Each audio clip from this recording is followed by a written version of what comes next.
the Imperial Army! Long live the Imperial Army!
Arrive at Yokohama at 0930 hours. We will arrive at Yokohama at 0930 hours. Debarkation priority will be in accordance with the debarkation schedule. General Douglas MacArthur arrived at Atsugi Naval Aerodrome near Yokohama on August 30th, 1945. As he emerged from his aircraft, he paused at the top of the steps, stuck one hand in his hip pockets, tightened his jaws around his corncob pipe, and surveyed the conquered lands. This pose was repeated several times from different angles, so that all the press photographers could get a decent shot.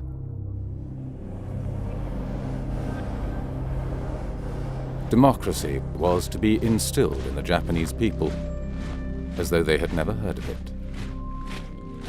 Are problems in the brain inside of the Japanese head. These brains, like our brains, can do good things or bad things, all depending on the kind of ideas that are put inside.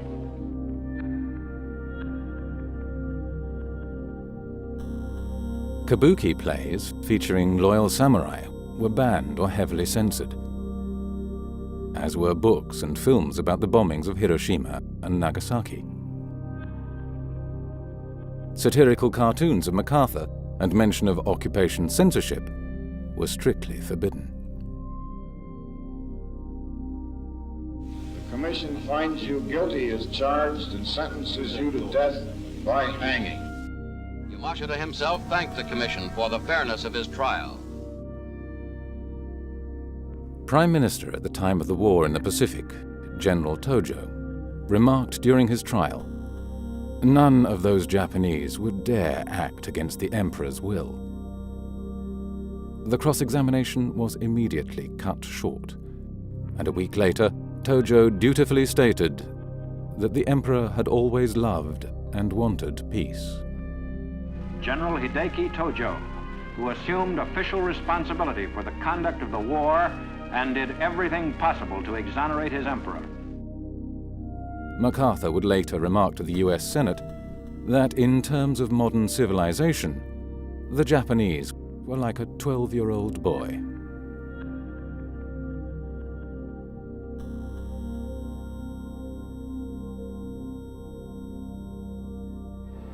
You are interested in the unknown, the mysterious, the unexplainable.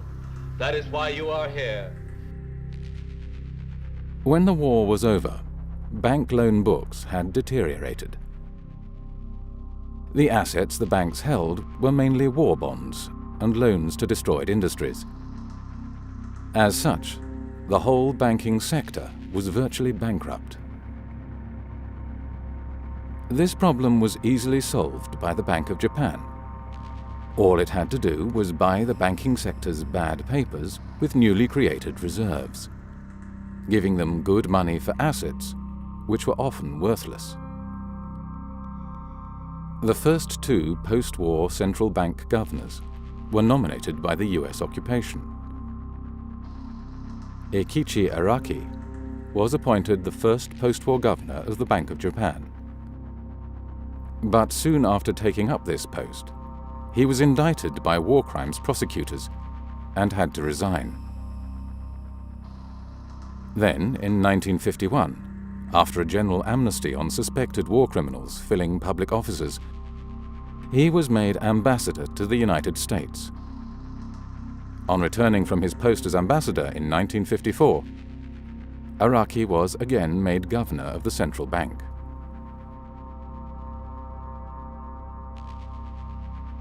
After the 1951 amnesty for war criminals, much of the Japanese wartime bureaucracy was returned to their wartime positions. This included wartime politicians and most Home Ministry bureaucrats who had been in charge of the thought police, a number of which moved to the Education Ministry. Japan is the key to the fate of the Far East.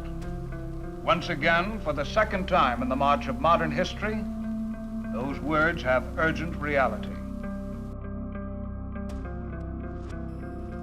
In order to avert the kind of rural unrest that was helping the communists in China, the Americans initiated the redistribution of land from big landowners to their tenants. The capitalist elite in Japan, known as the Zaibatsu, were purged as supporters of a criminal war and prohibited from further business activity. Basically, the fascist policies of the 30s that the reform fascist bureaucrats could not implement during the war even. Yes. The US occupation managed to complete, like the land reform and right. The Zaibatsu policy. Yeah, it's a very funny encounter of Japanese wartime fascists and American New Dealers.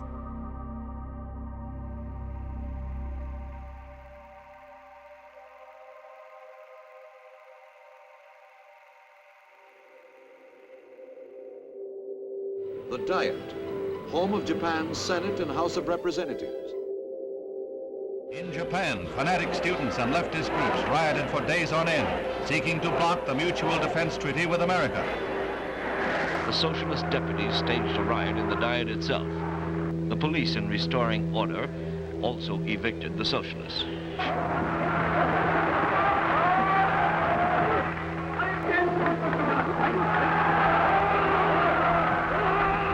The speaker was carried to the platform and called to order the session that approved the treaty. In 1957, the former Class A war crime suspect, Kishi Nobusuke, became Prime Minister of Japan. He had been General Tojo's Minister of Commerce and Industry during the war, where his responsibilities had ranged from munitions to slave labor.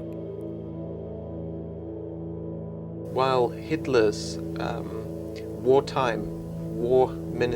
economy minister yes. was in Berlin's Spandau prison, yes. Albert Speer, his Japanese wartime colleague was prime minister of the country. Yeah. Although Kishi became a defender of democracy after the war, before and during the war, he had described himself as a national socialist. With money from crime syndicates, industrial corporations and CIA slush funds, Kishi built the Liberal Democratic Party into a powerful political machine. In Japan, many of the most important post-war economic and political leaders came from an elite group of wartime bureaucrats, the very same people who had pushed Japan into the war. The Liberal Democratic Party stayed in power for almost 40 years. Welcome home in Japanese to these American soldiers. After a tour of duty in Korea, they are returning to their base in Japan, where once, a short time before, they were stationed as occupation troops. And how do they return? How are they received by the people whose land they occupy? Not as overlords, not as antagonists, not as men who are distrusted and feared and resented, but as friends.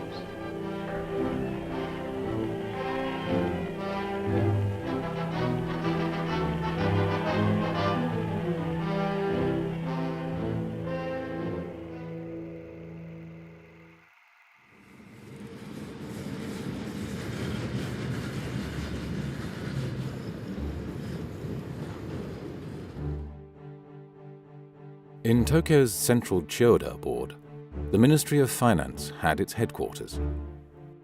From here, the ministry controlled most aspects of economic life in Japan. The Ministry of Finance was the most powerful ministry, and the Bank of Japan had to report to the Ministry of Finance. Ministry of Finance officials elicited deep and hushed exclamations of awe and respect. And former ministry bureaucrats obtained influential posts as heads of private and public institutions. But in one area, the ministry did not have actual control, and that was the quantity of credit creation and its allocation, which was decided by the Japanese central bank, the Bank of Japan. They told the Ministry of Finance and the public and the journalists, we run monetary policy through interest rates. And they let the Ministry of Finance rein in their interest rate policies. But the rule was done through not interest rates, which is the price of money, it was done through the quantity of money.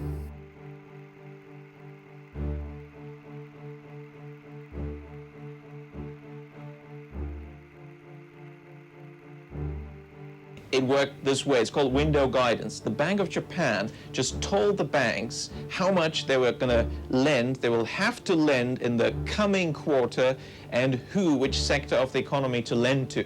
It's credit allocation, credit control. The Bank of Japan gave quarterly instructions to individual banks on the value of loans and which industrial sectors they should be allocated to. All loans were broken down in sectors and subsectors, and large-scale borrowers had to be listed by name. The Bank of Japan could decide which projects should be encouraged and which should be discouraged by dictating to whom and for what banks could issue loans. This was the war economy system, adapted to the production of consumer goods. The 95 million people of Japan now enjoy a national income second only to the United States and the more prosperous nations of Western Europe. It's not a good system for capitalists, shareholders, but for the population, it created a lot of wealth, very even income and wealth distribution, very high growth, and very rapidly raised quality of life and standards of living. In 1959 alone, the economy expanded by 17%. But a result of the war economy system was that entire industrial sectors would compete not for profit, but for market share. Companies would fight until bankruptcy to gain market share. This phenomenon was soon recognized and called excess competition. The solution was the creation of explicit or implicit cartels. In the banking sector, window guidance acted as the cartel control mechanism, because the Bank of Japan could dictate the number and value of loans that banks issued. As a result, bank rankings never changed during the post-war era, except after mergers. According to one banker, if it were not for window guidance, we would compete until harakiri.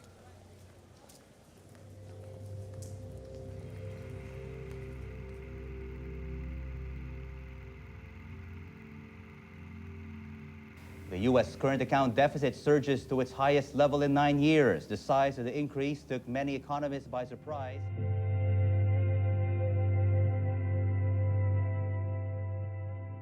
While cartels controlled competition within Japan, there were no such limits when it came to international markets.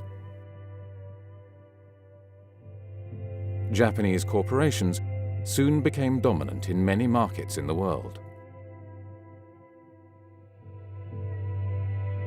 In America, formal congressional hearings were held under the title Japanese Productivity Lessons for America.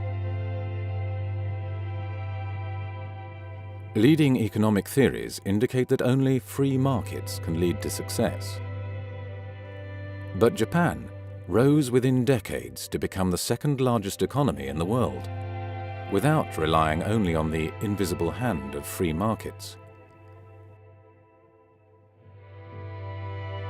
Japan's post-war economy was a fully mobilized war economy, with production shifted from weapons to consumer goods.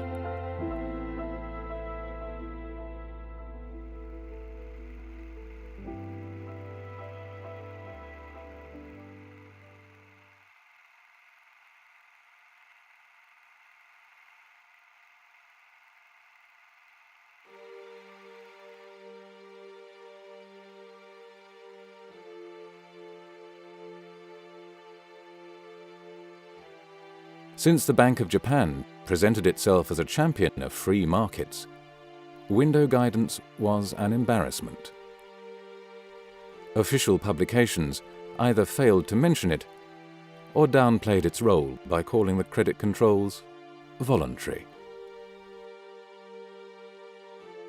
Whenever the Ministry of Finance would inquire about the Bank of Japan's credit creation and allocation policy, Bank of Japan staff would engage in complex discussions, full of technical jargon, to make the process appear impenetrable to non-experts.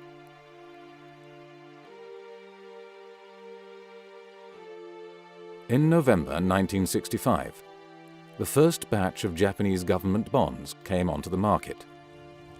From now on, when politicians wanted to spend more, they would no longer put pressure on the Bank of Japan, but instead exert it on the Ministry of Finance.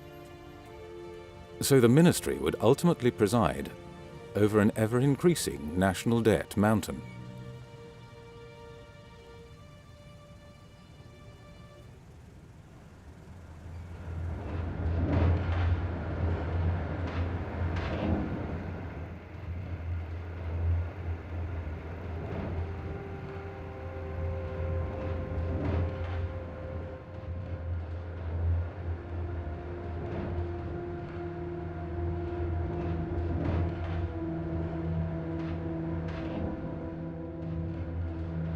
The 1980s was an era of financial deregulation in the industrialized world. Most industrialized countries lifted their restrictions on the movement of capital. In Japan, Tadashi Sasaki, a former governor of the Bank of Japan, called for a 5-year plan for the transformation and liberalization of the Japanese economy. Then, in 1986, the Advisory Group on Economic Restructuring, headed by the former Bank of Japan governor, Haruo Maekawa, proposed a 10-year economic reform plan designed to make the living standards of Japanese more comparable to those enjoyed in the West.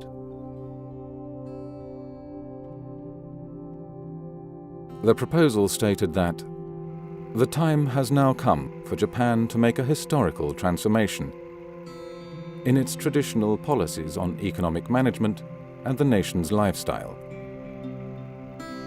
There can be no further development for Japan without this transformation.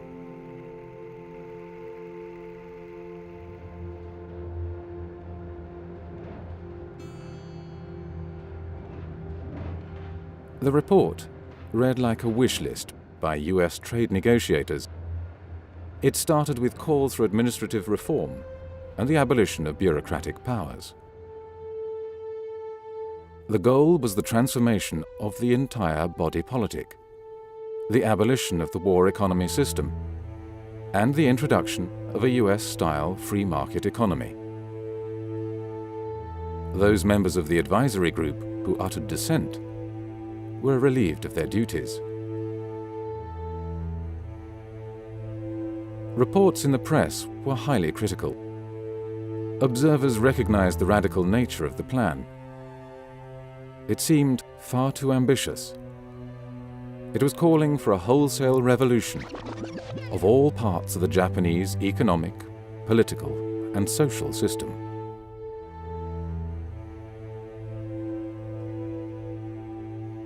Although the report was clear about what was wanted, it was embarrassingly silent about how these goals would be achieved.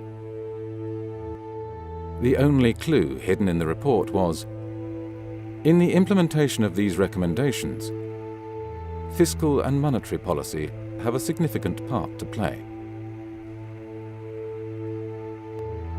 The Bank of Japan has always been on the record arguing that this typical Japanese system that we're so familiar with should be scrapped. It just should be entirely scrapped, and US-style capitalism should be introduced. Now, whether you agree with that or not is an entirely separate question, but the Bank of Japan certainly thinks it should be scrapped. And now the next question is, how do you do that? Well, the Ministry of Finance has been legally in control for most of the post-war era. We've got entrenched bureaucratic structures, politicians, and all these cartels and so on. That was the old system. Well, history teaches the system changes only fundamentally if there's a crisis. The Commission proposed that monetary policy should be used to promote a historic crisis, sufficiently large to overcome the vested interests of the Ministry of Finance, politicians, and corporate Japan. Every system has groups that benefit from it, and hence have no desire to change it. There is probably no country in the world that has changed its economic, social, and political system in a significant way without a crisis. It is the crisis that convinces citizens and interest groups of the need for change. Well, and how can you achieve this? Well, you need a crisis. The best way to create it is to have a bubble, because that's how nobody stops you.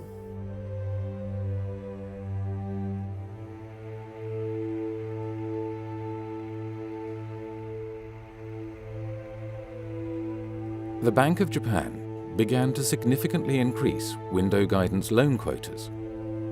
Average yearly loan growth quotas were close to 15% in the late 1980s. One city banker would later remark, "During the bubble, we wanted a certain amount of loan increases, but the Bank of Japan wanted us to use more." 当時は20代とか30代でそんなに年収300万ぐらいでも銀行がお金を貸してくれる、どんどん貸してくれるっていうそういう時だったから、すごい若いのにマンション2個も3個も持ってる人とかいっぱいいた。The credit boom caused not only a boom in real estate, but also in the stock market. Between 1985 and 1989, stocks rose 240%, and land prices 245%. By the end of the 80s, the value of the garden surrounding the Imperial Palace in central Tokyo was worth as much as the entire state of California.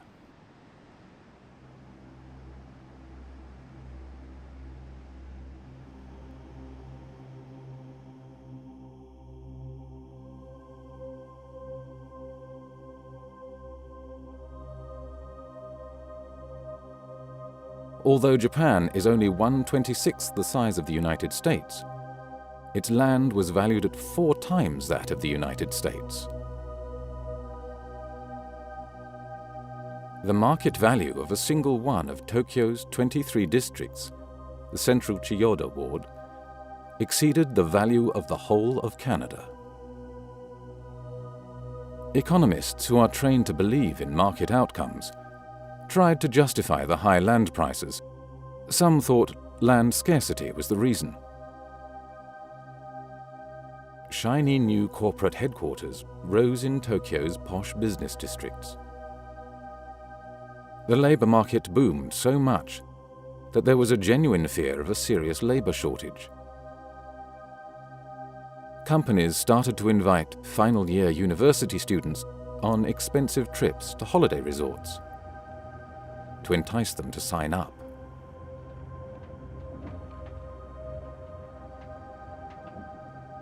The politicians loved it. The Ministry of Finance loved it. We had a boom, tax revenues going up.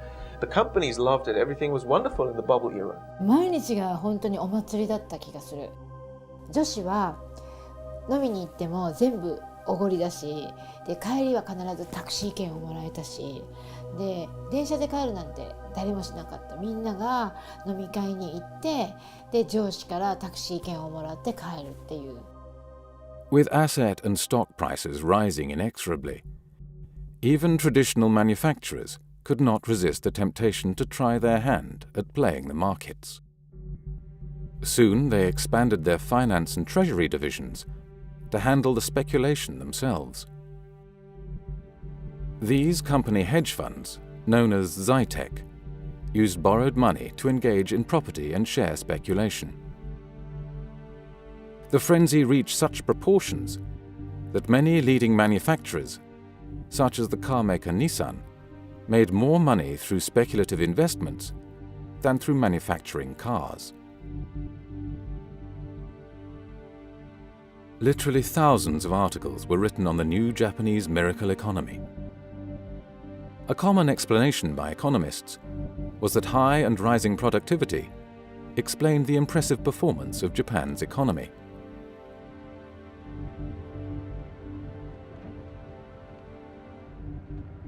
Books on Japanese management techniques became international bestsellers. Western businessmen read 17th century tracts on samurai strategies.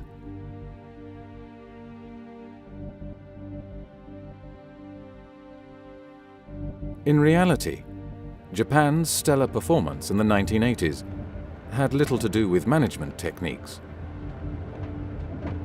Instead of being used to limit and direct credit, window guidance was used to create a giant bubble.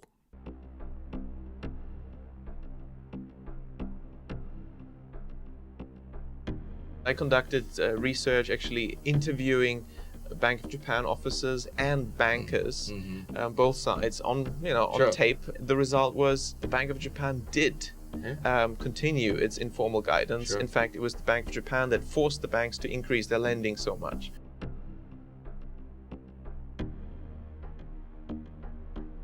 The Bank of Japan knew that the only way for banks to fulfill their loan quotas was for them to expand non-productive lending. In the words of one banker, if there is no demand for credit from low-risk borrowers, and we want to use up the quota, the risk gets worse. Another banker is quoted as saying that a side effect of the window guidance rule of loan increases was that the banks increased lending even when there was no loan demand.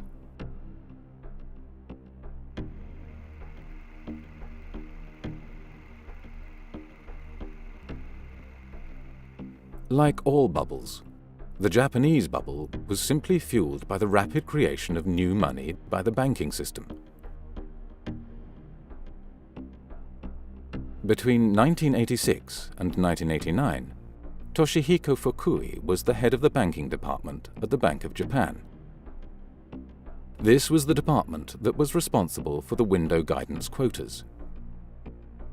When Fukui was asked by a journalist, "Borrowing is expanding fast.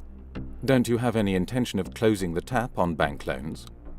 He replied, "Because the consistent policy of monetary easing continues, quantity control of bank loans would imply a self-contradiction. Therefore, we do not intend to implement quantitative tightening." With structural adjustment of the economy going on for quite a long period, the international imbalances are being addressed. The monetary policy supports this.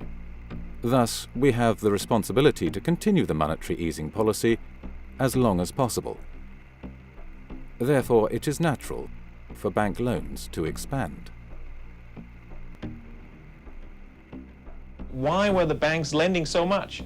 Well, they were lending so much because they were forced to do so by the orders of the Bank of Japan.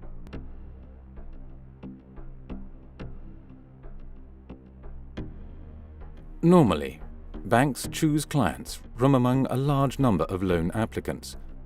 turning down a significant percentage. But from 1987 onwards, the tables had turned.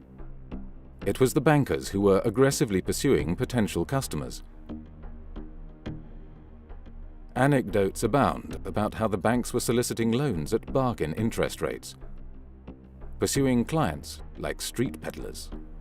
とにかく本当に銀行がすごくお金を借りてくださいっていう感じだったから、例えばその結婚するからマンションを買うで、その自分たちの予算組みをした時にそれのその1000万ぐらい上乗せして大丈夫って、それでも返せるから。Bankers made increasingly exaggerated assessments of land value, so that the actual ratio of land value to loan often jumped to 300% or more. To the public, this was a strange phenomenon. People soon dubbed it excess money. Only economists, analysts, and those working in the financial markets or for real estate firms knew better. They dismissed such simplistic analysis. Land prices were going up due to far more complicated reasons than just excess money, they claimed. Ordinary people simply did not understand the intricacies of advanced financial technology.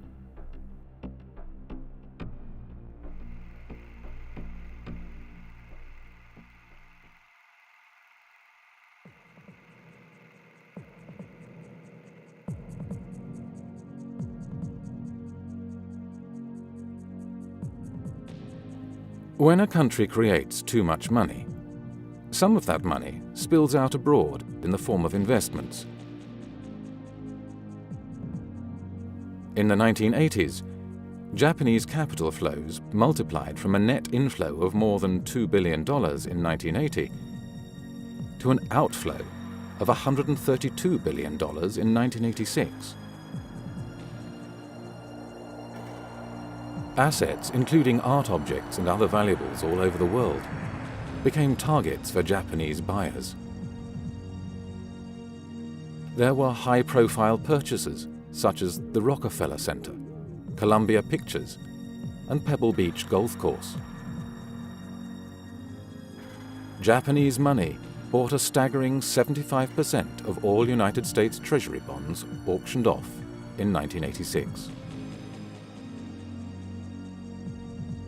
But it is not easy for a country to just print money and then go on a shopping spree around the world. Japan was able to do this because the markets did not devalue its currency. The value of individual currencies is set by currency dealers. If the traditional indicators that the currency dealers watch do not pick up the excess money creation in the country concerned, then creating large amounts of money and trying to exchange it for foreign currency can work.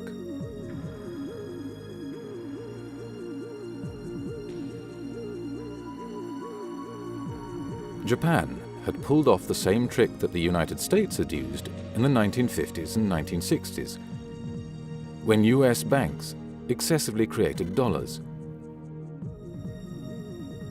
Corporate America used this hot money to buy up European corporations, while the United States had the cover of the dollar gold standard. Japan's cover was a significant trade surplus.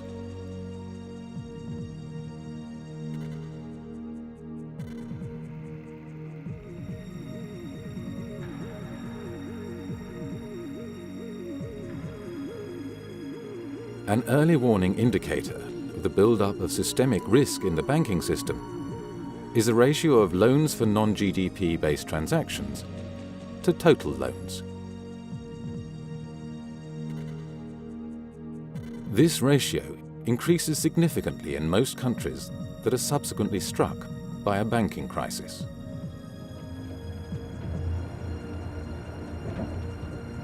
It was this same process that fueled the mortgage lending and house price booms in the United States and the United Kingdom in the 1980s and the 2000s.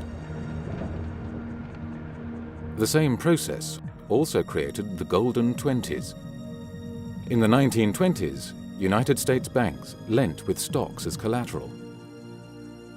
The principle remains the same. As each bank took the stock price as a given, it created new money. With more money in the stock market, stock prices had to rise. Each bank thought it was safe accepting a certain percentage of the value of the stock as collateral, but the actions of all banks together drove up the overall market. In Japan, total private sector land wealth rose from 14.2 trillion yen in 1969 to 2,000 trillion yen in 1989.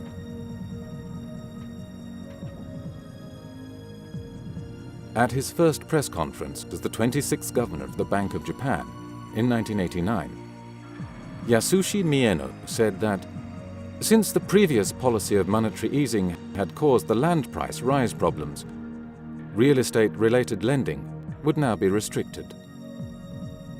He looked around, looked at the bubble, asset prices rising, the gap between rich and poor is getting bigger. Let's stop it. His name was Mr. Mieno, and he was a hero in the press because he fought against this silly monetary policy. Well, the fact was, he was deputy governor during the bubble era, and he was in charge of creating the bubble.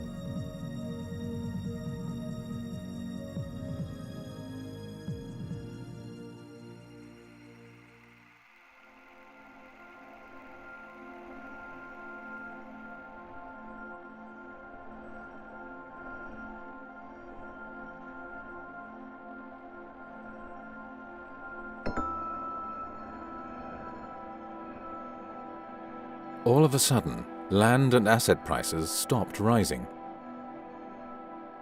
In 1990 alone, the stock market dropped by 32%. Then, in July 1991, window guidance was abolished. This took the window guidance officers at the Bank of Japan themselves by surprise. Bankers were left almost helpless. They complained that they did not know how to make their lending plans anymore. In the past, when a certain branch had said they would like to lend more, they would respond that the window guidance quota had been used up. Now they couldn't do that anymore.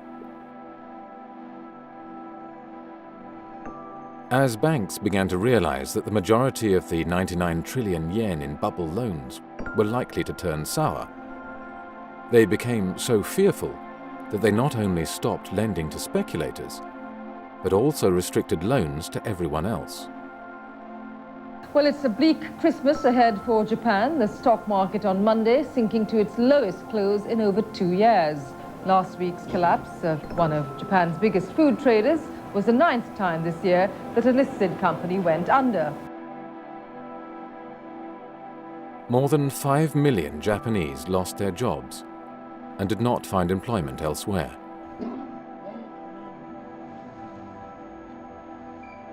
Suicide became the leading cause of death for men between the ages of 20 and 44.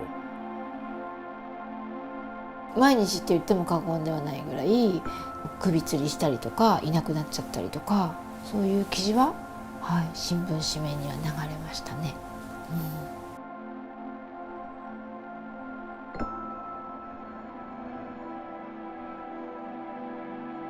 Between 1990 and 2003, 212,000 companies went bankrupt. In the same period, the stock market dropped by 80%. Land prices in the major cities fell by up to 84%. Some economists seemed relieved. The downturn was evidence that Japan's economic system was not so successful after all. Meanwhile, the governor of the Bank of Japan, Yasushi Mieno, said that, thanks to this recession, everyone is becoming conscious of the need to implement economic transformation.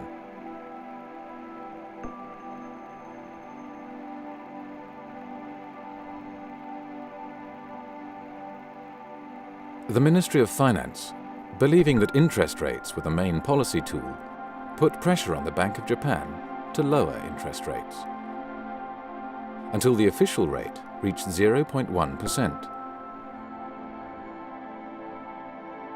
Most economists predicted an economic recovery.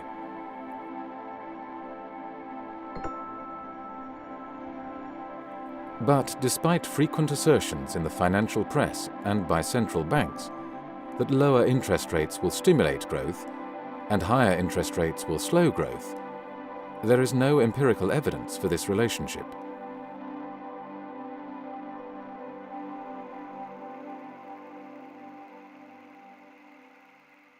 Japanese and American businessmen are meeting here with a plea from Japan's companies for a lower yen. Only 6% of Japanese exporters can make profits with the dollar at less than 100 yen. On average, they need the American currency to rise above 117 yen to break even. The Ministry of Finance asked the Bank of Japan to sell large amounts of yen and buy US dollars, so that the exchange rate of the yen would fall and exports would pick up. We all know the two of them, the Ministry of Finance, MOF in Japan, and the Bank of Japan, they just don't get along well. And what has been happening also, again, this month, is that the Bank of Japan has been sterilizing its own intervention. Well, to be precise, the intervention ordered by the Ministry of Finance. The Ministry of Finance tells the Bank of Japan to go out and buy, well, we had a figure roughly 20 billion worth of US treasuries. But the Bank of Japan is sterilizing this, which means it is basically taking the money from the economy to fund this purchase. Most researchers agree sterilized forex intervention doesn't work. The BOJ is again sterilizing. That's why it doesn't work. That's why the yen has remained strong. A central bank can withdraw money from the economy by selling its assets, just as it can inject money into the economy by buying assets. When central banks buy and sell assets, they increase or decrease the amount of money circulating in the economy. Officials at the Bank of Japan ignored this, and instead claimed that this structural transformation or reform may produce deflationary forces in the short run, but will generate a much more efficient economy after a while.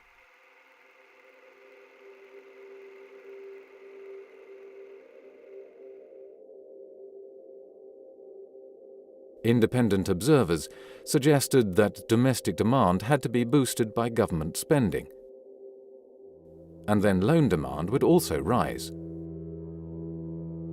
For a decade, the government followed their advice, boosting government debt to historic levels. Between 1992 and 2002, 10 stimulation packages worth 146 trillion yen were issued. Mr. Richard Werner is chief economist at Jardine Fleming Securities in Tokyo. He joins us now to share his views on where the Japanese economy is heading. Mr. Werner, good evening to you. Thank you for joining us. The government was spending with the right hand, putting money into the economy, but the fundraising was done through the bond market, and therefore it took the same money out of the economy with the left hand. There was no increase in total purchasing power, and that's why the government spending couldn't have an impact. By 2011, Japan's government debt would reach 230% of GDP, the highest in the world.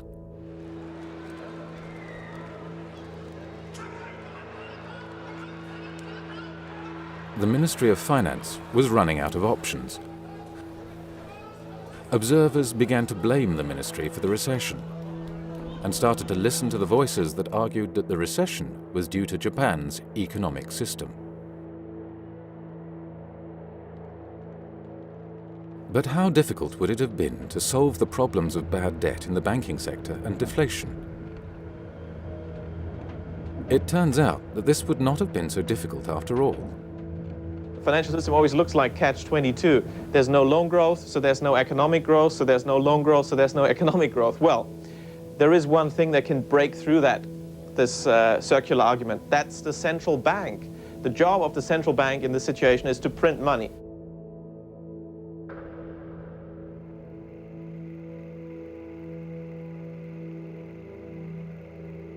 What we need now is more radical measures, and there are some painful ones, but there are also painless ones. The central bank could, for example, just buy all bad debts. At face value, Japan would have the strongest banks in the world.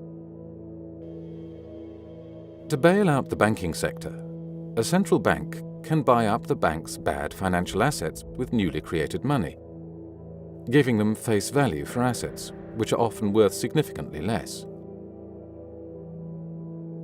This is what the Bank of Japan did after the war. Alternatively, money could be transferred to the banks by helping them make sizable profits. One way this can be achieved is for the central bank to corner a market, in effect, creating a mini-bubble in a certain market in which banks invest heavily, providing large profits for them. This turns out to be a relatively common technique by central banks to help their banking systems.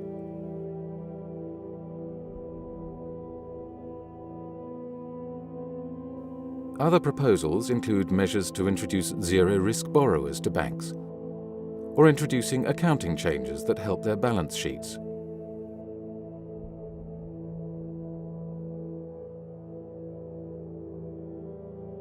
In Japan, the authorities and the Bank of Japan argued, as did the Western powers almost 2 decades later, that the taxpayer should foot the bill.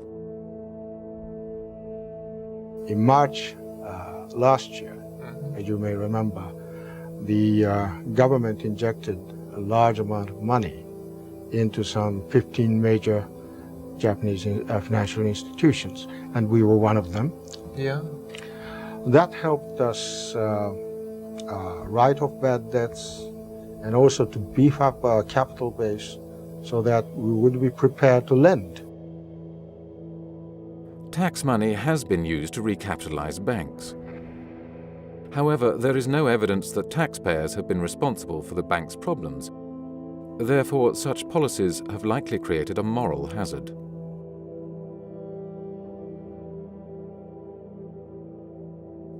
The money supply is determined by the net increase in money creation by banks and the central bank. If moral hazard dictates that the banking sector should not be bailed out, deflation and recession can still be avoided by the central bank. To do this, the central bank can increase the money supply.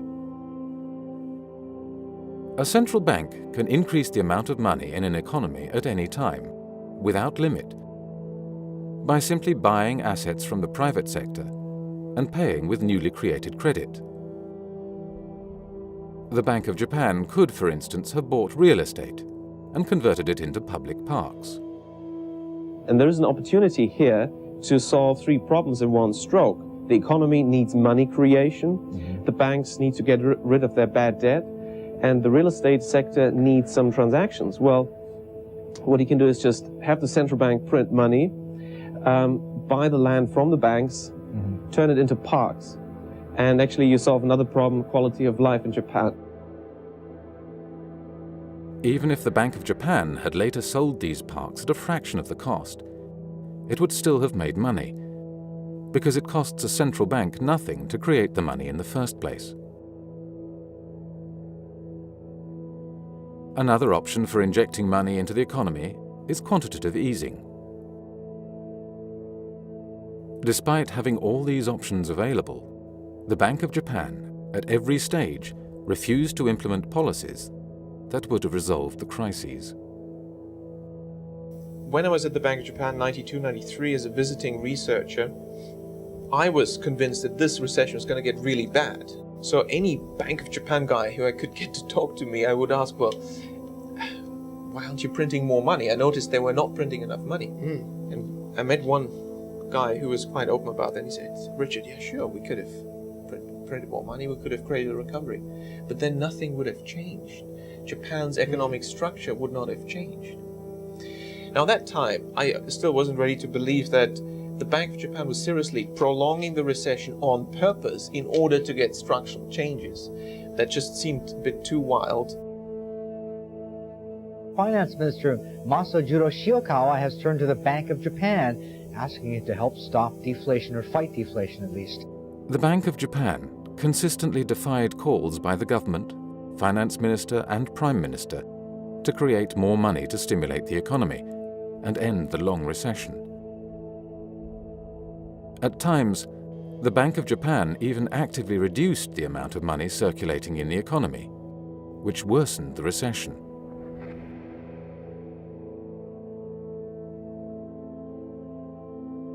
The Bank of Japan's arguments always came to the same conclusion, namely that the blame lay with Japan's economic structure.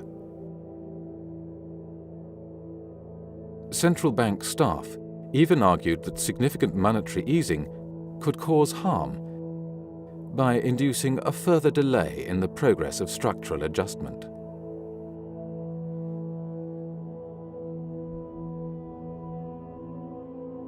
The early post-war Japanese leaders knew that they were running a war economy, but they chose not to talk for political reasons. The Cold War propaganda message was that post-war Japan had adopted a US-style political and economic system. Unwilling to tell the truth, the early post-war leaders took their intimate knowledge about the origins of Japan's miracle economy with them to their grave. A generation of bureaucrats and politicians reigned in the 1980s and 1990s who did not understand the true character and purpose of their own country's economy.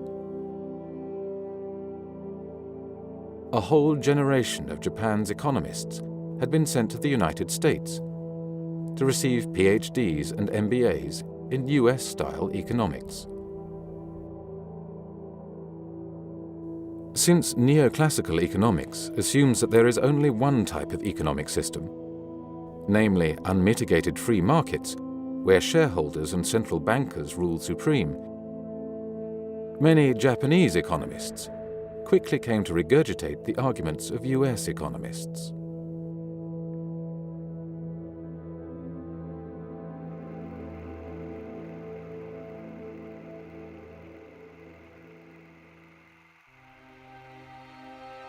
The US and Japan closed 2 days of insurance talks on Tuesday. Primary sector deregulation is needed to overcome the entrenched interests of large insurance companies, life and non-life, and the Ministry of Finance bureaucracy.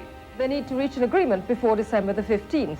After that date, the US has threatened to impose trade sanctions. Well, key move analysts are expecting the securitization of real estate. Well, will the package be enough? Well, for more, we are talking to Richard Werner. To have meaningful securitization, we need deregulation, and that's already the answer to your question. To get deregulation, you have to reduce the power of the Ministry of Finance, and obviously the Ministry was resisting that. In the 1980s, persons who could introduce themselves with a business card from the renowned Finance Ministry elicited deep and hushed exclamations of awe and respect. But by the mid-1990s, attitudes had changed. There now seemed little doubt to most observers that the Ministry of Finance had caused the recession.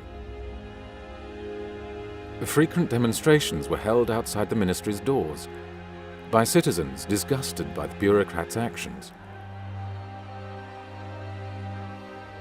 In early 1998, public prosecutors for the first time raided the most powerful of Japan's ministries. Both banks and their regulators were heavily criticized for their actions. Scandals highlighted some of the informal links that existed between Ministry of Finance officials and bankers. Many bank staff and even some ministry officials were arrested and imprisoned, and several committed suicide.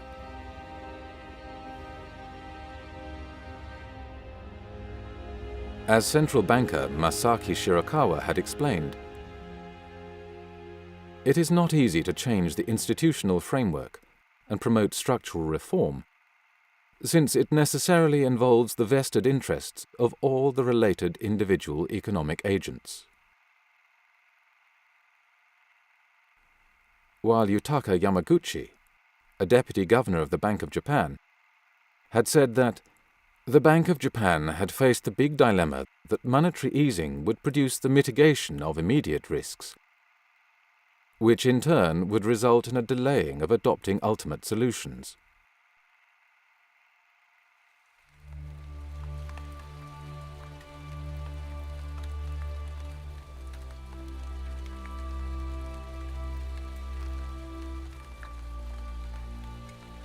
From the mid-1990s onwards, the government began to dismantle much of the power structure of the Ministry of Finance.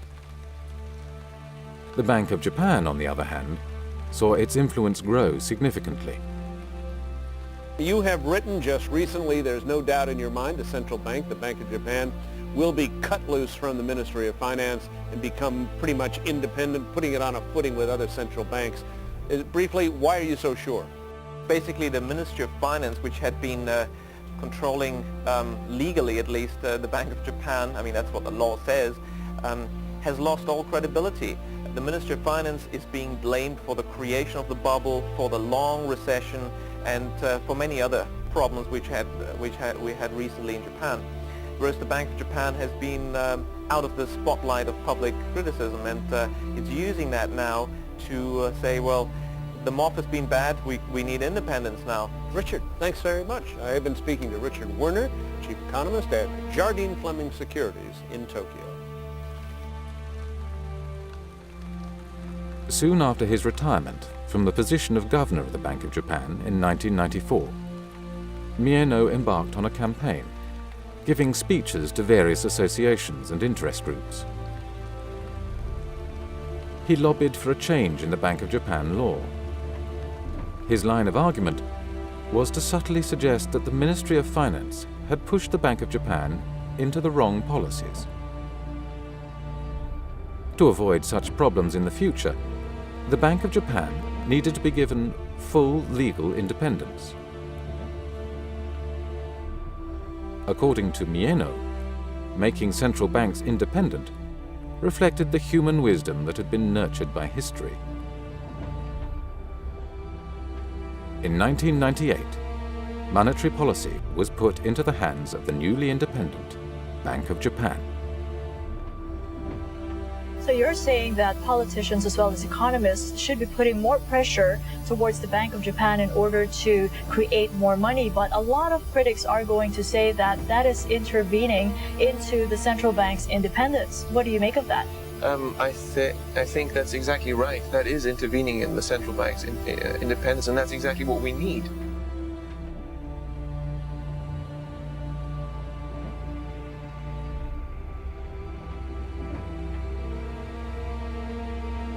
The numerous scandals that followed the bursting of the bubble also brought down the 1955 system of one-party rule by the Liberal Democratic Party.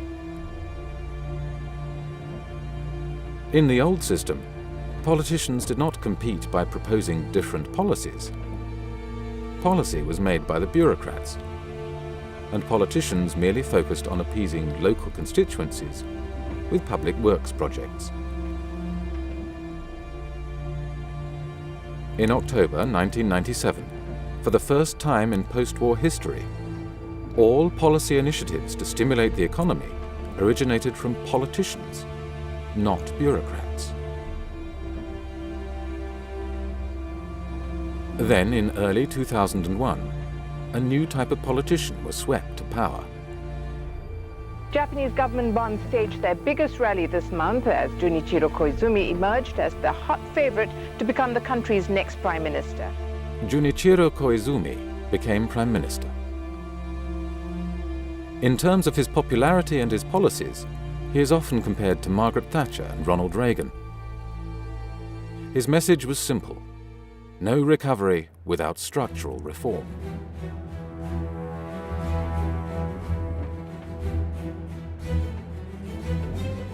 At the Geneva summit in July 2001, he said, "Some say recovery comes first, without reforms. But if the economy recovers, the will to reform will disappear. Therefore, after the elections, I will continue with the plan of no growth without structural reform." During 2001, the message of no economic growth without structural reform had been broadcast on an almost daily basis on the nation's TV screens. 先週開かれた G7 でも先月の日米首脳会談でも外国から要求されるのは日本の構造改革。確かにお隣韓国では経済危機のどん底で財閥解体などに取り組み、今や経済は急回復。だが韓国よりはるかに巨大で影響の大きい経済大国日本の構造改革はまだこれからだ。 Now everyone believes we need structural changes. We need to scrap Japanese-style capitalism to get a recovery. Why? It seems we tried all the policies. It seems we've tried everything, nothing works, so the system itself, the Japanese-style economic system, must be to blame, so we better get rid of it.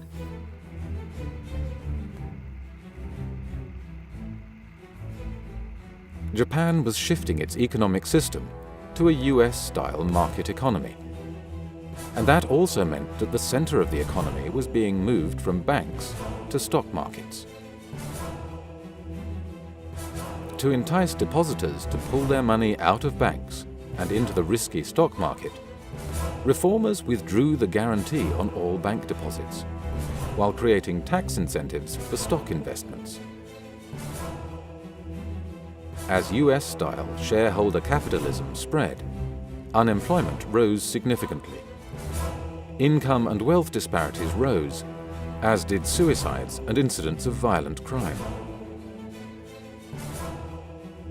Then, in 2002, the Bank of Japan strengthened its efforts to worsen bank balance sheets and forced banks to foreclose on their borrowers. Until then, Hakuo Yanagasawa, Minister for Financial Services, had resisted the Bank of Japan-inspired proposal to inject tax money into banks, effectively nationalizing them, taking over their management, and using this power to call in loans from companies, thus triggering many bankruptcies of large firms. Mr. Yanagasawa was duly sacked by the Prime Minister and replaced with Heizo Takenaka. Takenaka was a supporter of the Bank of Japan's plan to increase foreclosures of borrowers. Minister Takenaka was trying to implement a policy to actually dramatically weaken the balance sheets of the banks in order to give him a free hand and allow him to nationalize them. Takenaka appointed a task force to oversee the banking policies, which included 2 former Bank of Japan staff. One of them, Takeshi Kimura, immediately demanded that accounting changes be implemented which would worsen bank balance sheets and render nationalization unavoidable. Takuro Morinaga, a well-known economist in Tokyo, argued forcefully that the Bank of Japan-inspired proposal by Takenaka would not have many indigenous beneficiaries, but instead would mainly benefit US vulture funds specializing in the purchase of distressed assets. These vulture funds had faced the difficulty that despite over 200,000 bankruptcies, few firms sufficiently large for the vulture funds to be interested were bankrupted.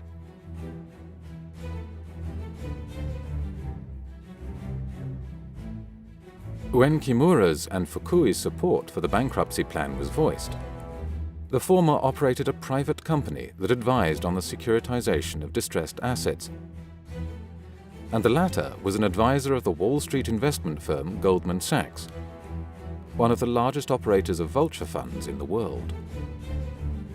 Mr. Fukui, also his mentor, Mr. Mieno, and his mentor, Mr. Maekawa, and you've guessed it, these are some of the princes of the yen that the book is all about. They have said on the record in the 80s and also throughout the 90s, what is the goal of monetary policy? It is to change the economic structure. Now, how do you do that? Well, you need a crisis, and that's really what they've done. They've created a crisis to change the economic structure. Richard, we're just out of time. I have to cut you off. Thank you so much, and we apologize. 当時はですね、3ヶ月に一度ですね、要はどれぐらい貸出額を増やすかということを各銀行が割り当てられるわけですね。で、窓口量については、例えば A 銀行がいくら、B 銀行がいくらということで、これはもう明らかに命令といいましょうか、お宅の銀行はこれだけ増やせとというふうなことを言われるわけですね。バブルの原因は窓口指導なんですね。で、窓口指導は日銀が独立的に決めたものなんですね。The department responsible for the window guidance quotas at the Bank of Japan was called the Banking Department. And who was in charge of this? The man at the head of this banking department inside the Bank of Japan during the bubble from 86 to 89 was Toshihiko Fukui. Mr. Fukui, the current governor of the Bank of Japan, he's the man who created the bubble. When Fukui had become governor of the Bank of Japan, he would say, "While destroying the high-growth model, I am building a model that suits the new era." They have succeeded on all counts. If you look at the list of their goals, and it was more than a wish list, it was more or less a plan that they mapped out. They wanted to achieve. They've reached all those goals. Destroy the Ministry of Finance, break it up, get an independent financial supervisory agency, reach independence for the Bank of Japan itself by changing the Bank of Japan law, and engineer deep structural changes in the economy by shifting from manufacturing to services, opening up, deregulating, liberalizing, privatizing, the whole lot. In the 1920s, Japan's economy in many ways resembled today's US economy. With fierce competition, aggressive hiring and firing, takeover battles between large corporations, few bureaucratic controls, strong shareholders that demanded high dividends, and corporate funding from the markets, not banks. Yet throughout the post-war era, Japan's economy had been the opposite. Highly regulated, with cartels limiting competition, bank financing and cross-shareholdings reducing shareholder power, no takeovers, and a frozen labour market with lifetime employment and seniority pay. It was claimed that to end the recession and improve performance, Japan must shift from welfare capitalism back to shareholder capitalism. Yet it remains unclear why a country that had run a consistent and significant balance of trade surplus would need to change its economic system to become more competitive.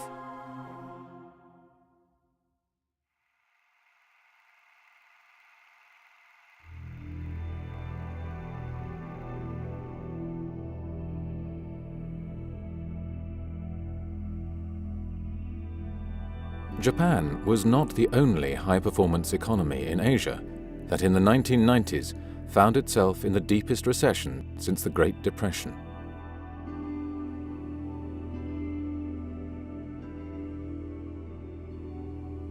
In 1997, the currencies of the Southeast Asian tiger economies could not maintain a fixed exchange rate with the US dollar. They collapsed by between 60% and 80% within a year. The causes for this crash went as far back as 1993. In that year, the Asian tiger economies, South Korea, Thailand and Indonesia, implemented a policy of aggressive deregulation of the capital account and the establishment of international banking facilities, which enabled the corporate and banking sectors to borrow liberally from abroad. The first time in the post-war era that borrowers could do so.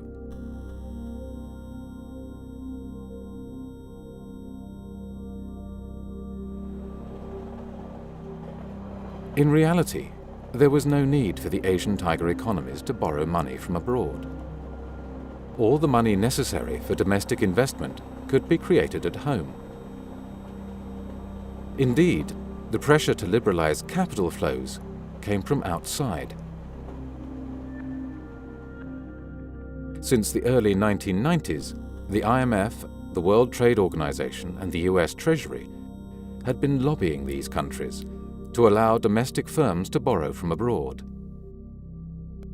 They argued that neoclassical economics had proven that free markets and free capital movement increased economic growth. Once the capital accounts had been deregulated, the central banks set about creating irresistible incentives for domestic firms to borrow from abroad by making it more expensive to borrow in their own domestic currencies than it was to borrow in US dollars. Domestic local interest rates were higher than the US dollar interest rate. Okay, and the exchange rate was virtually fixed. It was the government and the central bank that said, we will maintain the exchange rate. That's right. That's right. Central banks of Thailand and other East Asian countries resisted exchange rate adjustment, and they tried to send a signal that they would protect the exchange rate. The central banks emphasized in their public statements that they would maintain fixed exchange rates with the US dollar, so that borrowers did not have to worry about paying back more in their domestic currencies than they had originally borrowed. When I went to Thailand, I was actually on an ADB mission as an outside consultant. I went straight to the Bank of Thailand and asked them, were there any informal credit guidance schemes? And they were surprised that I asked this question, because of my study of Japan, I thought perhaps there's something similar. And they told me, it was a young staff who perhaps wasn't aware of the politics involved. He said, yeah, we have this credit planning scheme. Banks were ordered to increase lending, but they were faced with less loan demand from the productive sectors of the economy, because these firms had been given incentives to borrow from abroad instead. They therefore had to resort to increasing their lending to higher risk borrowers.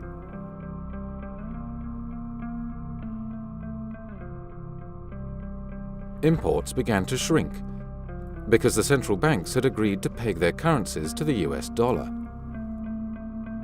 The economies became less competitive, but their current account balance was maintained due to the foreign issued loans, which count as exports in the balance of payment statistics.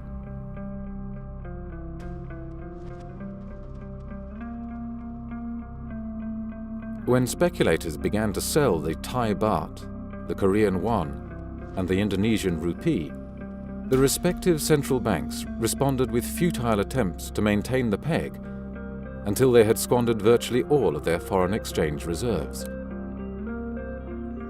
This gave foreign lenders ample opportunity to withdraw their money at the overvalued exchange rates. The central banks knew that if the countries ran out of foreign exchange reserves, they would have to call in the IMF to avoid default.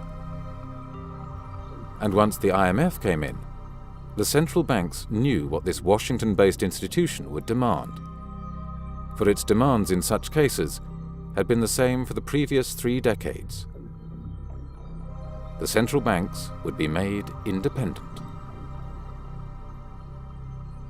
On the 16th of July, the Thai finance minister took a plane to Tokyo to ask Japan for a bailout.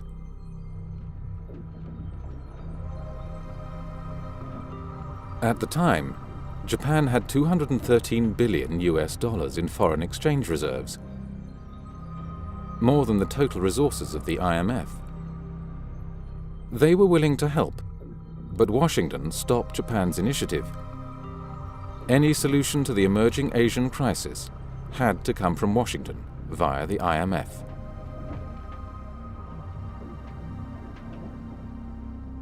After 2 months of speculative attacks, the Thai government floated the baht.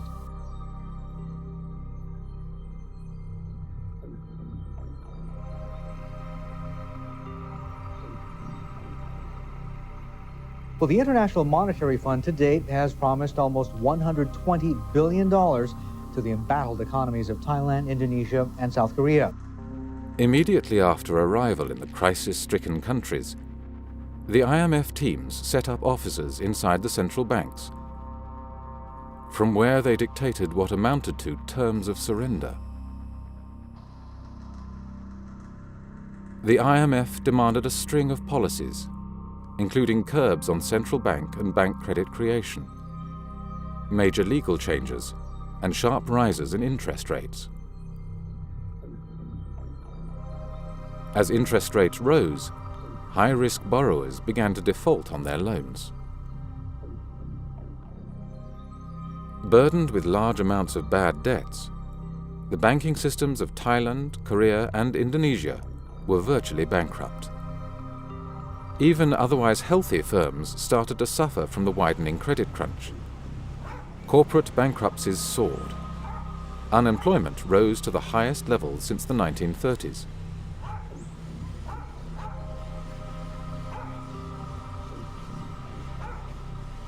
The role of the fund in coming to the rescue of ailing nations has been fiercely debated. Some have even accused the IMF of actually making Asia's economic crisis worse. Even if they have to subvert our economy, they will do so just to prove that they are right. The IMF has not been very helpful. The IMF knew well what the consequences of its policies would be. In the Korean case, they even had detailed but undisclosed studies prepared that had calculated just how many Korean companies would go bankrupt if interest rates were to rise by 5 percentage points. The IMF's first agreement with Korea demanded a rise of exactly 5 percentage points in interest rates. The IMF policies are clearly not aimed at creating economic recoveries in the Asian countries. They pursue quite a different agenda, and that is to change the economic, social, and political systems in those countries. In fact, the IMF deals prevent the countries concerned, like Korea, Thailand, to reflate. Interesting. You're saying it's making the crisis worse, and you're suggesting that the IMF has a hidden agenda. Well, I mean, it's not very hidden, this agenda, because the IMF quite clearly demands that the Asian countries concerned have to change the laws so that foreign interests can buy anything from banks to land.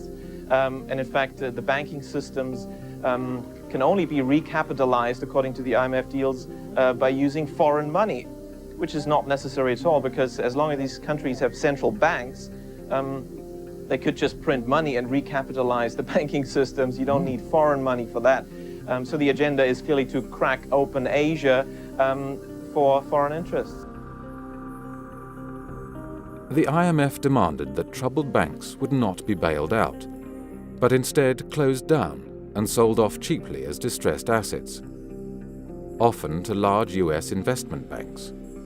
One positive coming out of Thailand is that they'll be auctioning off some major assets from 56 finance companies. In your view, should some of the owners from the 56 finance companies be allowed to buy back their assets?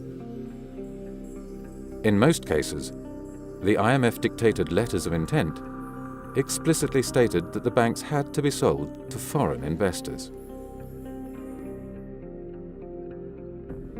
And let me emphasize in that respect that these reform programs are the key, the absolute key, to restoring financial stability.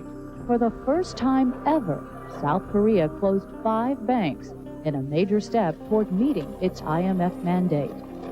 The number of commercial banks has declined, has been reduced as a result of closure, mergers, and acquisitions, and the foreign strategic investors are now in, which is a remarkable change.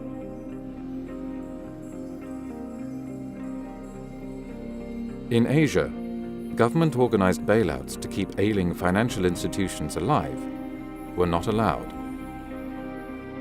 But when a similar crisis struck back home in America a year later, the very same institutions reacted differently.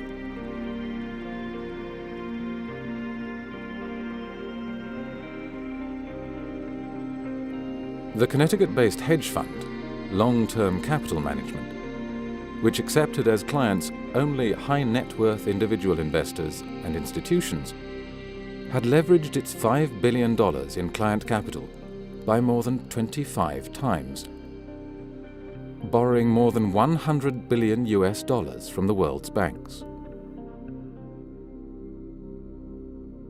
When its losses threatened to undermine the banks that had lent to it, with the possibility of a systemic banking crisis that would endanger the US financial system and economy, the Federal Reserve organized a cartel-like bailout by leaning on Wall Street and international banks to contribute funds so that it could avoid default.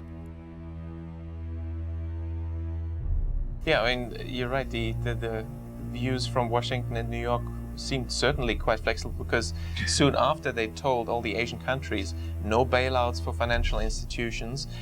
When then long-term capital management, a hedge fund in New York, almost went bust, suddenly a bailout was organized, just contradicting what they'd said to the Asian countries. But they say that there are no public money used for LTCM. But the meeting was held famously inside the Federal Reserve, right? Why would the United States make demands on foreign nations in the name of the free market when it has no intention of enforcing the same rules within its own borders? The examples of the Japanese and Asian crises illustrate how crises can be engineered to facilitate the redistribution of economic ownership and to implement legal, structural, and political change. Today, similar events are at work in the Eurozone area.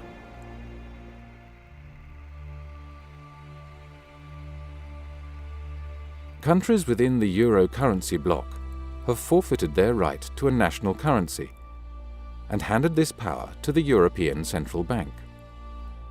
With me here in the studio is Richard Werner. He's the professor at Southampton University. Richard was an advisor to the Bank of Japan and the Ministry of Finance at the end of the bubble era in the 1990s. What's your advice to the ECB? They meet tomorrow. What would you be telling them? Well, again, I mean, they have to focus on the quantity of credit creation more than interest rates. The ECB has a lot to learn from its past mistakes, because basically I think it didn't really watch carefully enough credit creation, where in Spain, Ireland, we had a massive credit expansion under the watch of the ECB. They didn't look at that. Interest rates, of course, are the same in the Eurozone, but the quantity of credit cycle is very different. There's one interest rate for the whole euro area, but in 2002 the ECB told the Bundesbank to reduce its credit creation by the biggest amount in its history, and told the Irish Central Bank to print as much money as if there's no tomorrow. What do you expect is going to happen? Same interest rate. Is the same growth? No. Recession in Germany, boom in Ireland. Which one tells you that? Which variable? Credit creation. From 2004, under the ECB's watch, bank credit growth in Ireland, Greece, Portugal and Spain increased by over 20% per annum, and property prices skyrocketed. When bank credit fell, property prices collapsed, developers went bankrupt, and the banking systems of Ireland, Portugal, Spain and Greece became insolvent. The ECB could have prevented these bubbles, just as it could have ended the ensuing banking and economic crises, but it refused to do so until major political concessions had been made, such as the transfer of fiscal and budgeting powers from each sovereign state to the European Union. In both Spain and Greece, youth unemployment has been pushed up to 50%, forcing many youths to seek employment abroad. Greek doctors, for whose education Greek taxpayers have paid, now work in Germany. The deliberations of the ECB's decision-making bodies are secret. The mere attempt at influencing the ECB, for instance through democratic debate and discussion, is forbidden according to the Maastricht Treaty.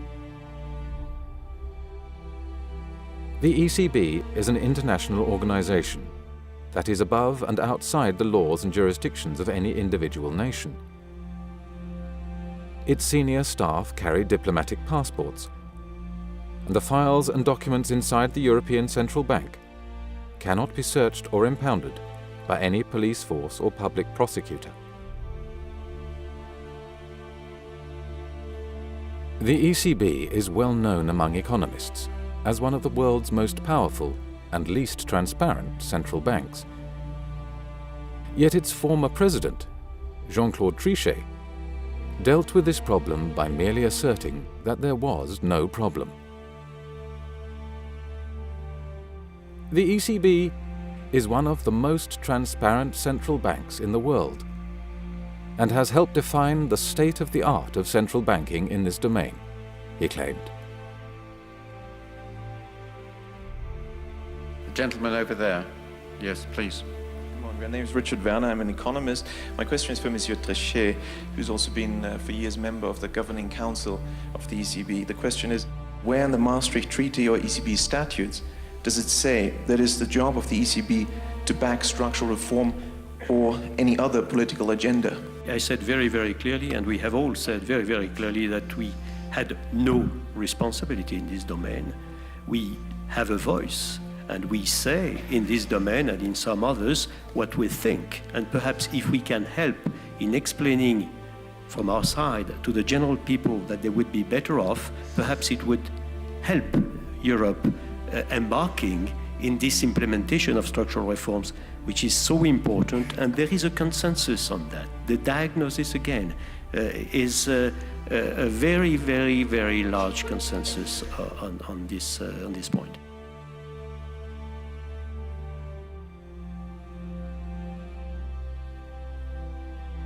The European Commission, an unelected group whose aim is to build a United States of Europe with all the trappings of a unified state, has an interest in weakening individual governments and the influence of the democratic parliaments of Europe.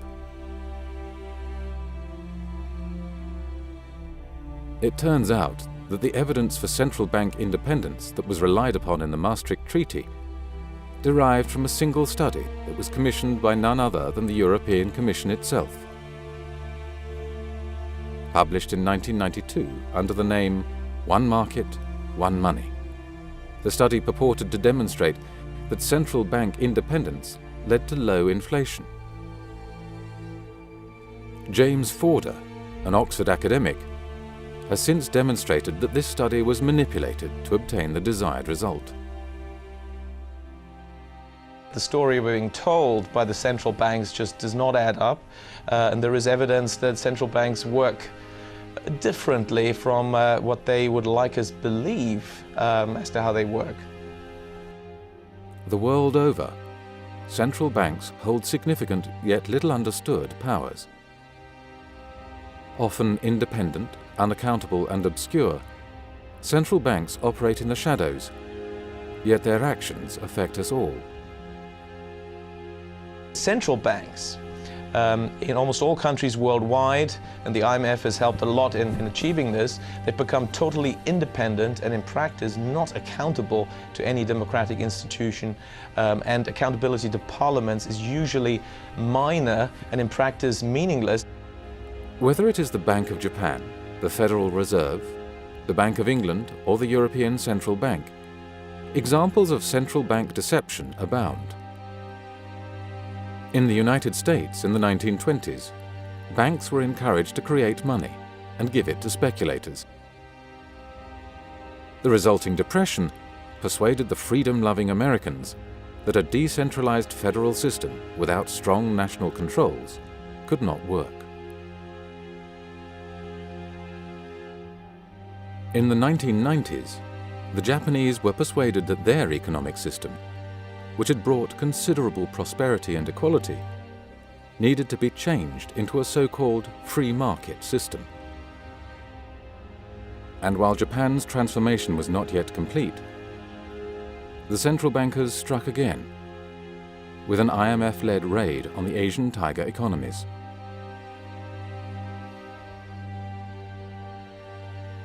The present European debt crisis is yet another example of central bank deception. To create a public consensus for the need for structural reform, by purposefully creating a recession and then needlessly prolonging it, must constitute an abuse of power. Do citizens really want to be manipulated in such a costly and dishonest manner?